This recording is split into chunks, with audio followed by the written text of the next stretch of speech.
halaman 531 diceritakan dari Wahab bin Munabbih bahwa iblis telah menemui Yahya bin Zakaria lalu berkata padanya, beritahukanlah kepadaku. Ini Yahya bin Zakaria ini adalah seorang nabi. Yang berarti Yahya lain pula ni, bukan manusia biasa, beliau seorang nabi. Lalu Nabi Yahya bertanya kepada iblis, beritahukan kepadaku tentang macam-macam tabiat manusia menurut pendapatmu. Jadi Nabi Yahya bertanya kepada iblis tentang macam-macam sifat manusia, macam-macam tabiat manusia. Maka iblis menjawab, sebagian di antara mereka seperti kamu, yaitu maksum, terjaga dari perbuatan dosa, di mana kami tidak mampu menggodanya sedikit pun. Saya mengatakan apa? Para nabi itu memang dijaga oleh Allah dari godaan syaitan. Dia maksum, terjaga. Cuba kita lihat ya, kisah Nabi Yusuf alaihissalam. Nabi Yusuf secara laki-laki, muda, belia. Orang muda kita faham, nafsu sedang bergejolak, berhadapan dengan perempuan yang cantik, ya Zulaikha itu cantik, berhadapan dua orang saja dalam rumah. Apakah Yusuf tidak ada nafsu? Ada. Apakah Yusuf tidak gairah? Tapi jangan lupa, Nabi Yusuf ini Allah persiapkan untuk sebagai Nabi. Itu makanya Allah jaga betul-betul dia. Bila nafsu Yusuf naik, gairah, dalam riwayat dikatakan bila syahwatnya naik, Allah tunjukkan kobaran api neraka depan mata dia. Begitu dia melihat kobaran api neraka, surut nafsunya. Lalu beliau keluar kalimat itu. Sebabnya beliau berkata apa? Inni akhafullah, sungguh aku takut dengan Allah. Kenapa? Karena dia sudah lihat api neraka. Allah jaga dia. Yusuf Singapura mana ada begitu, digoda perempuan, aku takut tak jadi. Itu jadi masalah. Apa? Keluar pepatah, tak ada buaya tolak bangkai. Itu kan, itu pakcik cakap, mana ada buaya tolak bangkai. Lain kali jawablah. Kalau ada lelaki cakap ni, saya ajar baik-baik. Kalau ada lelaki cakap, mana ada buaya tolak bangkai, jawab, bang, buaya memang tak tolak bangkai. Abang buaya ke? Tanya dia. Dia kena tanya. Ya kan? Tanyalah. Memang saya tahu pakcik buaya memang tak tolak bangkai. Tapi pakcik buaya ke? Kalau pakcik buaya, memanglah pakcik tak tolak bangkai. Tapi kalau pakcik orang kena tolak pakcik, itulah je. Tapi makcik-makcik ni diam. Laki-laki cakap, mana ada buaya tolak bangkai dia? Tak jawab dengan kena jawab. Siapa suruh jawab? Ustaz suruh jawab. Baik. Jadi itu jadi para nabi dan orang-orang yang dekat Allah itu maksum, dijaga oleh Allah. Dan iblis mengakui itu. Satu. Yang kedua, saya ingat hadis Nabi mengatakan apa? Bu'istu daniyan wa muballighan wa laysa ilayya minal hidayah syai'un wa khuliqa iblis muzayyinan wa laysa ilayhi minad dalalati syai'.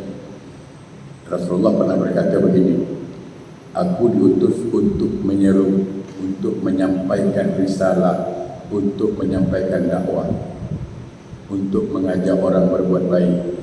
Tapi aku tidak berhak, aku tak ada kuasa nak beri orang hidayah.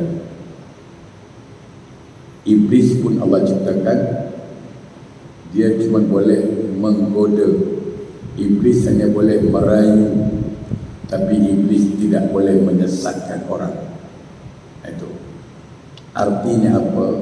Kita sebagai orang tua ingat baik-baik, sebagai mak, sebagai bapa, hanya boleh setakat menasihati anak.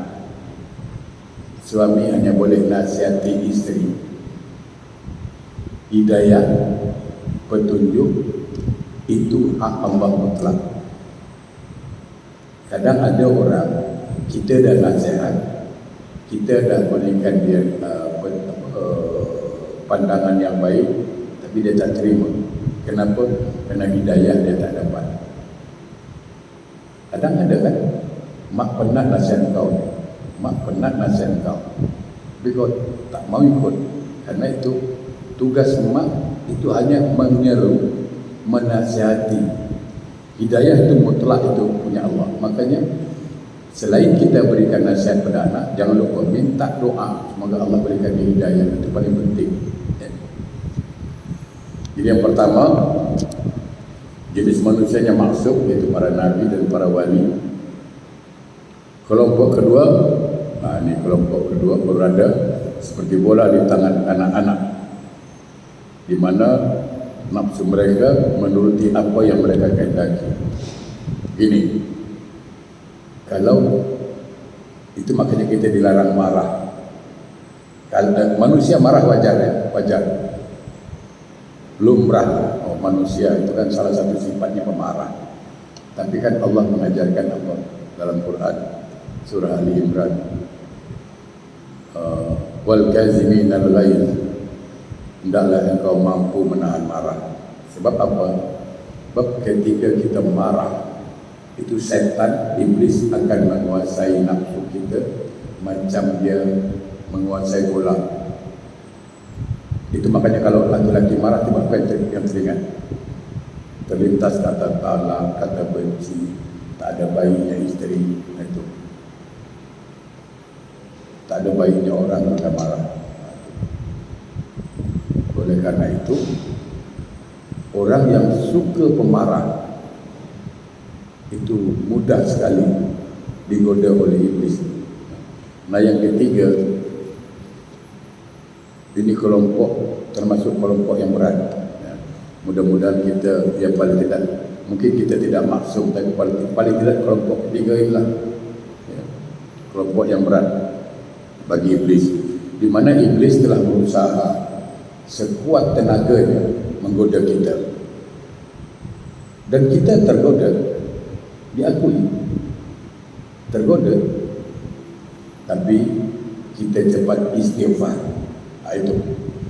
Itu saya katakan, ketika iblis menggoda kita, contoh solat, yang senang tu solat, contoh solat, kita solat digoda oleh iblis, lalai, macam-macam.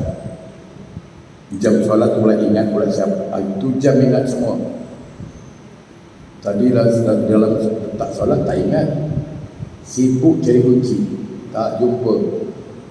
Takbir aja, Allahu Akbar, dah lemari kunci tadi lupa, dah ingat. Itu kerja iblis. Itu jam nak solat ingat laki pula dah. Allahu Akbar. Nabi ke depan pergi laki nak. Dah lama tak pergi makan kerupuk leko, makan dah. Okey, iblis merasa berhasil di sini. Dia merasa berhasil dan dia happy. Nah, yang berat apa? Ketika kita sadar lalu istighfar, astagfirullahaladzim. Itu iblis, kalau saya boleh cakap, dia punya marah dengan kita. Dahsyat. Kenapa? Istighfar kita ini yang ditunggu Allah. Astagfirullahaladzim. Lalu Allah ampunkan kita yang sebenarnya, bukan setakat mengampunkan kita, yang sebenarnya Allah sedang mengazab iblis, menggagalkan iblis, mengecewakan iblis. Jadi ketika kita istighfar selepas salat, astagfirullah, iblis yang tadi happy langsung terudahi. Allah, spoiler, aku ingat dapat dia pun cepat-cepat minta ya ampun, itu dia punya boleh stroke. Itu. Ini berat kata iblis. Dia sedekah, iblis masukkan rasa riak, rasa ingin nunjuk-nunjuk, dimasukkan. Akhirnya dia tergoda, tapi cepat istighfar, astagfirullah. Itu iblis tepuk dahi lagi, ya Allah. Kalau bahasa kita dah mengadu dia, sikit-sikit mengadu, itulah. Ini berat. Makanya saya katakan istighfar dalam namanya manusia lah. Mana ada manusia tak bersalah? Istighfar. Ada sebuah amalan dikatakan apa oleh Ali bin Abi Thalib, kalau saya tak salah, kalau saya tak silap, Ali bin Abi Thalib. Mudah-mudahan tak salah lah, karena banyak kan, ada manusia ada lupa. Siapa yang baca Qul huwallahu ahad 10 kali selepas subuh. Selepas subuh bukan berarti selepas solat subuh, artinya mungkin lepas solat dia sambil menyapu, kan lepas subuh juga apa, atau naik MRT pun lepas subuh apa. Jadi kita luaskan makna selepas subuh. Siapa baca Qul huwallahu ahad 10 kali, tak lama tu, maka dijamin orang itu terhindar dari perbuatan maksiat. Walaupun setan berusaha, iblis berusaha menggoda dia, iblis berusaha menggoda dia, iblis berusaha merayu dia, Allah selamatkan dia dengan fadilah surat Al-Ikhlas. Jadi pesankan dengan suami, pesankan anak keluar lepas solat subuh, baca Bismillahirrahmanirrahim, Qul huwallahu ahad, Allahus samad, lam yalid wa lam yulad wa lam yakul lahu kufuwan ahad. Yang lain-lain pula jangan Ta'ala baca betul. Bismillahirrahmanirrahim, Qul huwallahu ahad, Allahus samad, lam yalid wa lam yulad wa lam yakul lahu kufuwan ahad. Baca 10 kali selepas subuh, bukan mesti selepas salat subuh. Dia cakap selepas subuh, itulah 10 kali. Maka dijamin orang itu terhindar dari dosa, walaupun iblis berusaha menggodanya, Allah selamatkan dia dengan fadilah surat Al-Ikhlas. Salah seorang cendekiawan ahli hikmah berkata, halaman 532, saya merenung dan berfikir, dari pintu mana iblis ini masuk pada manusia? Jalan mana dia masuk? Ternyata iblis itu merayu, iblis itu menggoda. Ada 10 pintu. Ini kita jaga. 10 pintu iblis itu, ada 10 pintu iblis masuk ke hati kita. Hati-hati. Satu disebut pintu rakus dan buruk sangka. Rakus itu apa? Tamak lah. Tak pernah cukup. Tak pernah cukup. Orang kalau orang rakus, tamak, itu hilang malu. Hilang malu dia. Tak tahu halal haram. Dan buruk sangka. Susah kita cakap. Begini. Sebaik apapun kita, sebaik apapun kita, tidak akan pernah dianggap baik oleh musuh kita. Percaya saya katakan. Baik macam mana pun. Contoh, saya dengan Haji Halimah katakan tak baik. Alhamdulillah misalnya katakan tak baik. Apapun perbuatan baik yang Haji Halimah lakukan, saya tetap anggap itu tidak baik. Dan akan promo pada orang. Itu semua tunjuk-tunjuk. Itu penyakit. Orang kalau buruk sangka, orang kalau dah buruk sangka, tidak akan pernah menganggap baik perbuatan orang itu. Hati-hati. Orang yang macam itu dah rosak hatinya. Orang bersedekah dianggap tak baik, dia buruk sangka. Maka saya katakan, biarlah buruk rupa, jangan buruk sangka. Yang teruk tu ada apa, dah buruk rupa, buruk sangka pula lagi, dah kacau lah. Dah buruk rupa, buruk pula sangka, buruk pula kelakuan, dah tak ada yang cantik lagi dah. Ya. Nah, itu pintu iblis masuk. Jadi kalau kita sudah rakus, tamak, berarti kita sudah buka pintu kepada iblis untuk masuk. Dan bila kita dah buruk sangka, maka kita dah memberikan kesempatan kepada iblis untuk masuk. Cara melawan macam mana? Perhatikan Al-Quran surat Hud ayat 6. Saya ingin mengatakan apa? Peganglah ayat ini erat-erat. Kenapa saya cakap erat-erat? Yakin. Quran ini kalau kita baca dari awal surat sudah ada ayat mengatakan apa? Statement Allah. Ya. A'udzubillahi minasyaitonir rajim. Zalikal kitab. Ini kitab Al-Quran. La raiba fihi, la, tidak ada keraguan. Artinya kita tak boleh ragu, sedikit pun tak boleh ragu terhadap Al-Quran. Nah, salah satu di antaranya surat Hud ayat 6. Jangan ada sedikit pun ragu. Betul ke? Betul ke? Jangan. Yakin. Dan saya berapa yakin Ustaz dengan ayat ini? Juta-juta peratus lah, 100% tak tahu. Saya dah bilion-bilion peratus lah yakin. Tak ada sedikit pun celah untuk saya tidak yakin. Apa kata Allah? A'udzubillahi minasyaitonir rajim. Wa ma min dabbatin fil ardh illa 'ala Allahi rizquha. Wa ma min dabbatin fil ardi illa 'ala Allahi rizquha. Dan tidak ada suatu binatang yang melata pun di bumi ini melainkan Allah yang memberi rezekinya. Cuba. Binatang yang melata, ular, buaya, ya kan? Apalagi itu biawak, komodo. Kalaulah binatang yang melata itu Allah jamin rezekinya,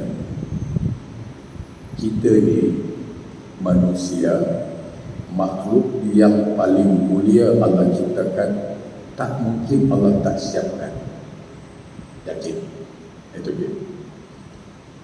Jadi kalau orang tauhidnya mantap, tauhidnya kuat, dia tidak akan pernah risau soal rezeki. Tidak sedikit pun dia risau. Kenapa? Karena Allah bertanggungjawab. Saya kasih contoh paling mudah, contoh yang paling mudah saja. Kita yang hidup tahun 60-an, Haji Halimah 60-an hidup kan, saya pun 60. Yang ada tahun 60 masih hidup ada kan? Okay. Dulu padi, jumlah manusia sikit saja, itu masih tahun 60 masih sikit saja. Padi, tanam padi itu setahun sekali baru tuai, betul tak? Setahun sekali, saya ingat setahun sekali. Tahun 60-an setahun sekali tu. Mulai manusia makin banyak, manusia makin banyak, makin banyak. Cuba bayangkan, andai kata diharapkan padi tumbuh setahun sekali, cukup tak? Tak cukup. Kalaupun cukup, harga dia dahsyat. Lalu Allah ilhamkan ilmu kepada manusia sehingga muncul tanam padi setahun 2 kali. Betul? Tengok dah mulai. Makin ramai, makin ramai, makin ramai juga. Maka tahun 90-an sudah ada padi 3 bulan. Betul, 3 bulan dah tuai. Dan sekarang ini sudah ada tanam padi 40 hari jadi. Oh. Itu dia hebat. Tanam mangga dulu 3 tahun baru buat. Sekarang 6 bulan mangga dah buat. Itu dasar sekarang ilmu manusia. Ya kan? Itu contoh lah saya katakan. Karena itu Allah bertanggungjawab menyampaikan ilmu itu. Sama COVID, orang cakap ekonomi down, betul dia akui. Makan kita kan, ada tak yang tak makan? Tidak. Jumat berkah, laju je saya tengok. Itu jujur saya katakan, saya waktu COVID itu menganggap Jumat berkah tak jalan, laju je Jumat berkah. Ngasih tu setiap hari orang kasih. Itu buktilah saya katakan. Jadi kita punya kewajiban untuk mencari rezeki betul. Jangan berharaplah rezeki tak ke mana, tapi kau tak ke mana juga sama juga lah. Tidak. Allah punya kewajiban menyiapkan rezeki. Kita punya kewajiban mencarinya, mengambilnya. Nah, rezeki tak pernah salah. Jadi sekali lagi saya katakan, jangan pernah risau soal rezeki, jangan. Orang yang risau soal rezeki itu tauhidnya belum kuat. Belum kuat. Saya pengalaman dulu tahun 98 krisis kuat 98 di Indonesia, $1 sampai kepada Rp12,000. Sekarang $1 10,700 saya sekarang. Dulu pernah $1 12,000.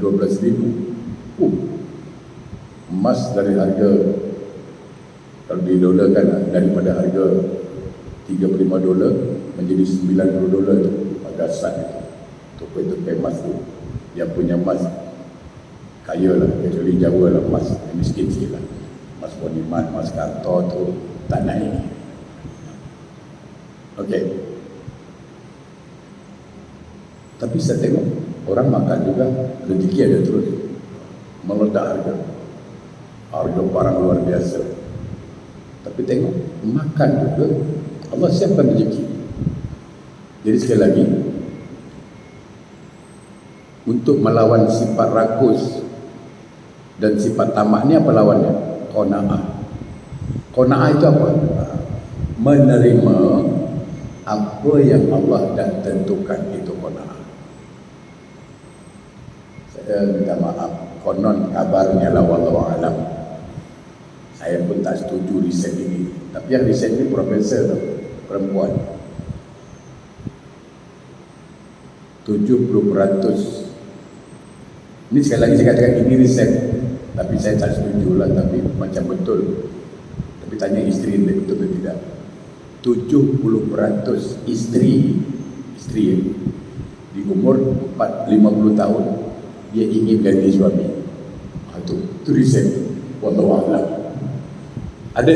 Ada cermian lah nak ganti suami, tapi tak dapat. Itulah. Tapi suami 90% tinggi dia punya ni, persentase tu. Ini timbul rasa tamak, tak pernah puas, tidak pernah. Itu sebenarnya muncul. Itu riset. Yang riset profesor, saya termenung dia cakap gitu. Perempuan paling sikit, bukan paling banyak, paling sikit dia mengeluarkan kata-kata 16,000 kalimat satu hari. 24,000, laki-laki 16,000. Jadi kalau perempuan banyak cakap, saya tak terkejut. 24,000 kalimat satu hari dia mesti keluarkan. Dia ada keluarkan, dia mengambil siang, malam dia tidur, malam dia diam, karena tak puas kan bercakap. Kalau dia siang tak bercakap, malam jaga lah, dia nak habiskan kota kan. Okay, itu satu. Lawan dengan qanaah, menerima. Allah kasih kita rezeki segitu sudah, syukuri. Nah, ketika kita mensyukuri, itu janji Allah. A'udzubillahi minasyaitonirrajim. La in syakartum la azidannakum. Kalau engkau pandai bersyukur, kata Allah, nanti aku tambah. Jadi orang yang selalu bersyukur, itu nikmat Allah tak pernah putus. Yakinlah, tak pernah putus. Tapi sebaliknya, wala in kafartum, jika engkau ingkar, kata Allah, kufur nikmat atas rezeki, atas anugerah yang aku berikan kepadamu, engkau kufur, engkau ingkari, inna azabi lasadid, tunggulah azabku sangat pedih. Nah ini, jadi tugas kita soal rezeki, buang sifat tamak. Jangan berpikir apa yang orang punya. Jangan. Orang nak pakai rantai emas, pakailah. Nak pakai gelang emas, pakailah. Kita tak usah buruk sangka. Itu asli kita asli, tak payah. Jangan-jangan Mas Pineng mau Pineng ke mau Pahang ke kasar dia lah. Kadang ada juga yang kepo. Di kampung saya itu kalau dah jemputan kahwin, tahan sewa gelang. Itu heran. Betul. Saya datang sini. Jemaah kalau pergi Sulawesi, jauh Sulawesi. Kalau tengok jemputan, Mas,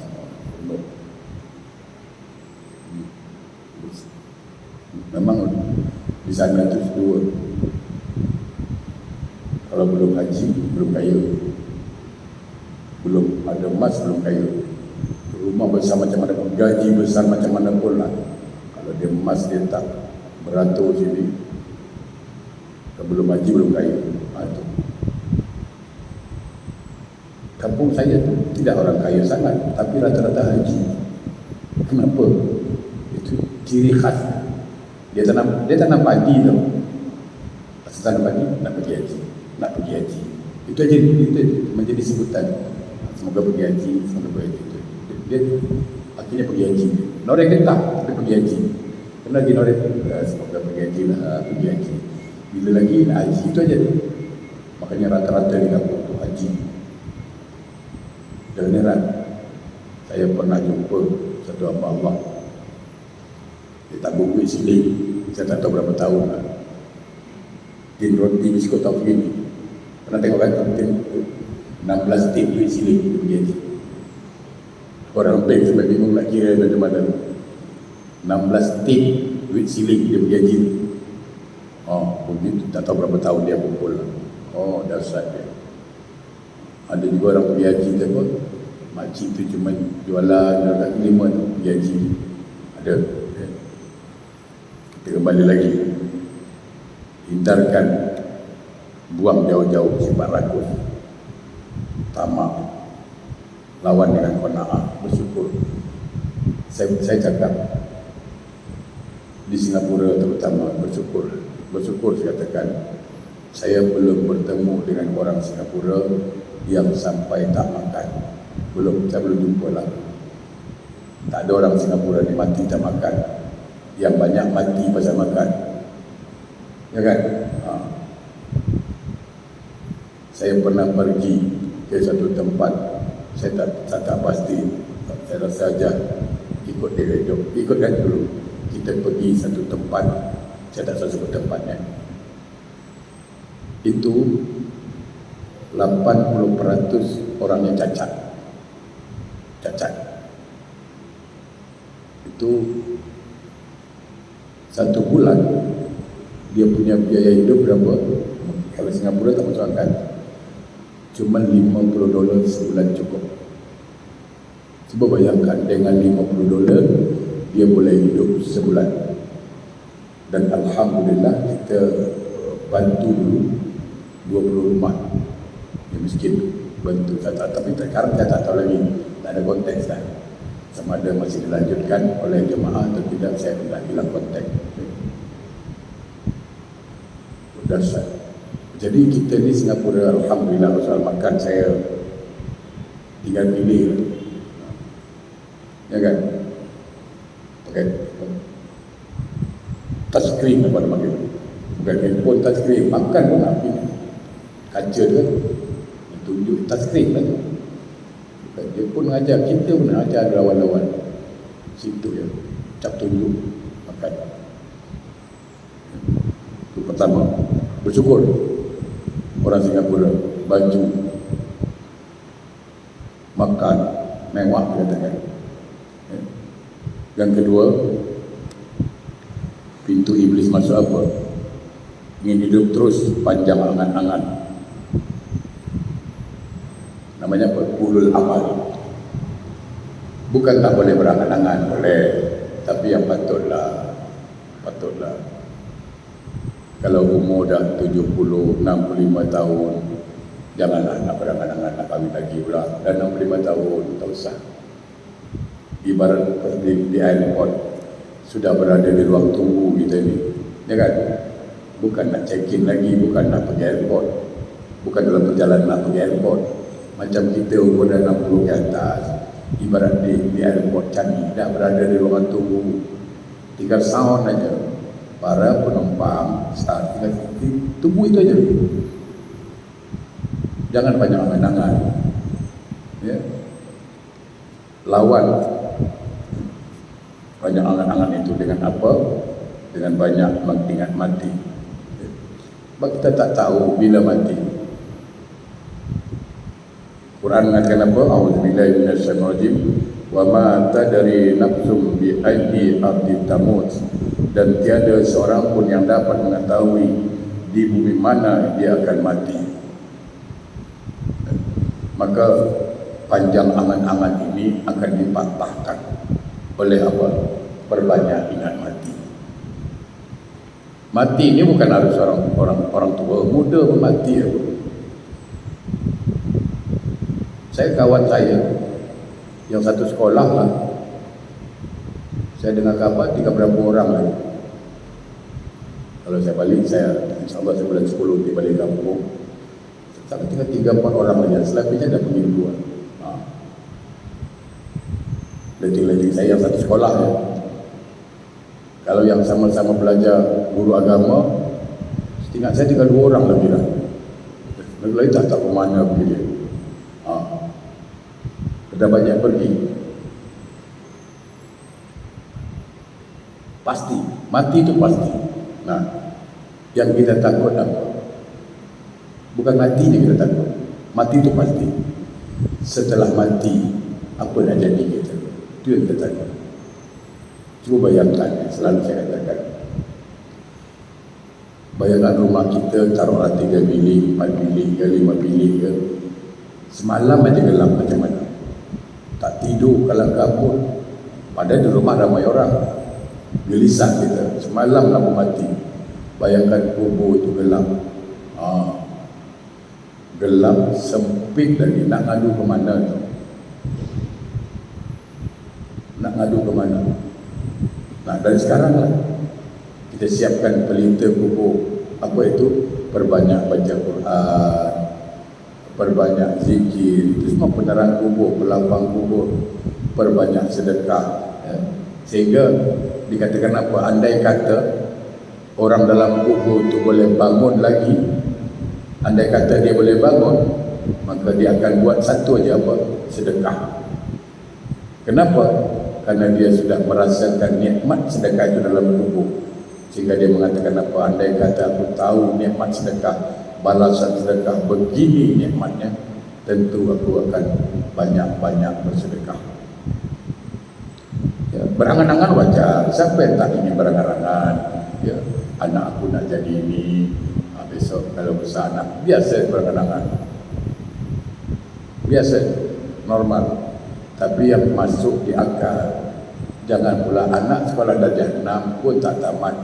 Anakku dah jadi MP, besok MP apa? MP3 boleh lah. Nak jadi ahli parlimen pula ada budak. Anak kita darjah 6 tak tamat. Jadi berangan-angan dia patut. Ya, aku nak berumah ini, tak usah. Persiapkan diri kita, terutama yang dah berumur lah. Tulul amal itu, panjang angan-angan itu akan membuat hati keras. Salah satu membuat hati keras adalah panjang angan-angan. Itu. Yang kedua, wallahu a'lam, sama ada betul atau tidak, tapi dalam kitab dijelaskan, orang kalau tidur panjang angan-angan, berangan-angan tidur, maka subuhnya selalu kesiangan. Ya, saya tak tahu apakah itu betul, tapi riset atau dalam kitab dikatakan begitu. Orang yang tidur, dia panjang angan-angan, dia subuhnya kesiangan selalu. Untuk itulah kita, bukan, sekali lagi saya katakan, bukan tak boleh berangan-angan. Memang angan-angan itu buat kita semangat untuk melakukan Tapi yang masuk diangkatlah, yang tak tercapai jangan, ya kan? Lawan dengan apa? Banyak-banyak mengingat mati. Sebab kita pasti mati. Apakah mati kita husnul khatimah atau tidak, wallahu a'lam. Kita berharaplah kita meninggal ya husnul khatimah. Itu yang kedua. Yang ketiga, pintu iblis masuk ingin bahagia terus dan nikmat yang berkecukupan. Artinya apa? Dia ingin dapat nikmat terus. Dia lupa. Ingat, semua orang ingin dapat nikmat, itu betul. Saya sependapat itu. Tapi ingat, setiap nikmat yang kita dapat itu akan dipertanggungjawabkan di akhirat. Perhatikan dalam surah Al-Hijr ayat 3. A'udzubillahi minasyaitonir rajim. Zarhum ya'kulu wa yatamatta'u wa yulhihimul amalu fasawfa ya'lamun. Biarkanlah mereka di dunia ini makan dan bersenang-senang dan dilalaikan oleh angan-angan kosong, maka kelak mereka akan mengetahui akibat perbuatan mereka. Juga dalam surat Asy-Syu'ara dikatakan apa? Ayat 205-207. Maka bagaimana pendapatmu jika kami berikan kepada mereka kenikmatan hidup bertahun-tahun, kemudian datang kepada mereka siksaan yang telah diancamkan kepada mereka, niscaya tidak berguna bagi mereka apa yang mereka nikmati. Okey. Ingin nikmat tak putus, bagus. Semua orang lah normal. Tapi ingat, sekali lagi ingat, semua yang kita terima itu akan dihisab, akan diperhitungkan. Dalam sebuah hadis yang panjang dikatakan apa? La tazulu 'abdun yaumal qiyamah hatta yas'ala arba'. Tidak berganjak telapak kaki seorang hamba di akhirat nanti. Tidak akan melangkah kita di akhirat kecuali ditanya 4. Umur kemana kau habiskan? Berapa tahun Allah kasih umur gitu? Mana kau habiskan? Majlis ilmu, enjoy. Ilmu kemana diamalkan? Badan kemana dihabiskan? Ilmu satu soalan, kemana diamalkan? Umur satu soalan, kemana dihabiskan? Badan satu soalan, kemana dihabiskan? Tapi harta dua soalan. Bab harta dua soalan. Min mali, dari harta itu, aina iktasabahu wa fima anfaqahu. Itu harta dari mana kau dapat dan ke mana kau belanjakan. Tuh, dari mana kau dapat dan ke mana kau belanjakan. Maka semakin kaya orang itu, semakin banyak harta orang itu, semakin sulit nanti di akhirat dia. Makanya banyak orang kaya di akhirat mengatakan apa?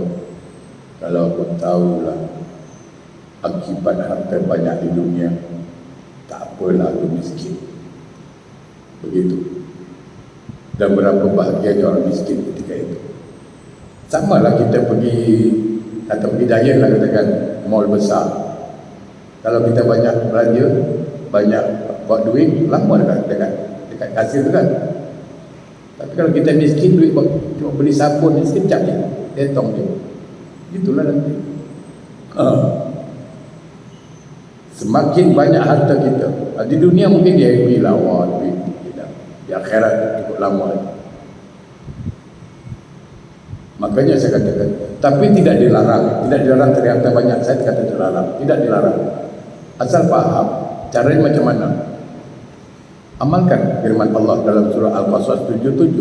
Itu dalam Al-Quran dikatakan apa? A'udzubillahi minasyaitonir rajim. Wa bataghi fi ma ataqallahu darul akhirah wa la tansa nasibaka minad dunya. Apa kata Allah? Apa yang telah aku anugerahkan kepadamu, apa yang aku telah kasih? Umur, kasih sehat, aku kasih pangkat, kata Allah. Aku kasih harta, semua yang aku kasih, kata Allah. Apapun anugerah yang telah aku berikan, jadikan itu jembatan, jadikan itu bekal untuk akhirat. Itu betul-betul. Wala tansa nasibaka minad dunia. Tapi kau jangan lupa nasib kau di dunia. Artinya nikmatilah dunia, tak ada masalah. Punya kereta, tak ada masalah. Nikmatilah. Rumah pakai langsir, tak ada masalah. Sofa bagus, tak ada masalah. Nikmati. Yang dilarang itu jangan lupa akhirat. Itu yang penting. Itu yang paling penting.